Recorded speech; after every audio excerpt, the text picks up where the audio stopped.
ಮಾಡಿದ್ವಿ ಅರವಿಂದ್ ಕ್ರಿಯೇಟಿವ್ಸ್ ಅಂತ.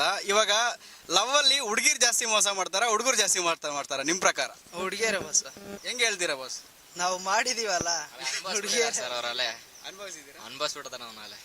ನೀವೇ ಇವ್ರ ಅವ್ರು ಅನ್ಭವಿಸ್ ನೀವ್ ಹೇಳಿ ಸರ್ ಹಾಗಾದ್ರೆ. ನಾವೇ ಹುಡುಗಿಯಿಂದ ಬ್ರೇಕಪ್ ಆಗೈತಲ್ಲ, ಹುಡುಗಿಯರ ಹುಡುಗ ಹುಡುಗಿ ಇಬ್ರು ಚೆನ್ನಾಗಿ ಲವ್ ಪ್ರೀತಿ ಮಾಡ್ತಾ ಇದಾರೆ, ಬಟ್ ಅವ್ರ ಮನೇಲಿ ಎಕ್ಸ್ಪೆಕ್ಟ್ ಮಾಡ್ತಾ ಇಲ್ಲ ಹುಡುಗಿಯರ ಮನೇಲಿ. ಏನ್ ಪ್ರಾಬ್ಲಮ್ ಆಗಿತ್ತು? ಏನ್ ಪ್ರಾಬ್ಲಮ್ ಆಗಿಲ್ಲ, ಅವ್ರ ಮನೇಲಿ ಒಂದ್ ಸ್ವಲ್ಪ ದಿನ ಒಪ್ಪಿ ಮನೆಗೆಲ್ಲ ಕರ್ಸ್ಕೊಂಡ್ಬಿಟ್ಟು ಒಂದ್ಸಲ ಬೇಡ ಅಂದ್ರು, ಸುಮ್ನ. ಅಂದ್ರೆ ಏನ್ ರೀಸನ್, ಏನ್ ಮೇನ್ ರೀಸನ್? ನೀವು ಕೆಲಸ ಮಾಡ್ತಾ ಇಲ್ಲ ಅಂತನಾ, ಇಲ್ಲ ದುಡ್ಡಿಲ್ಲ ಅಂತನಾ, ಕ್ಯಾಸ್ಟ್ ಬಗ್ಗೆನಾ, ಏನ್ ಕತೆ ಅಂತ? ದುಡ್ಡಿಲ್ಲ ಅಂತ ಬ್ರೋ, ದುಡ್ಡಿಲ್ಲ ಅಂತ.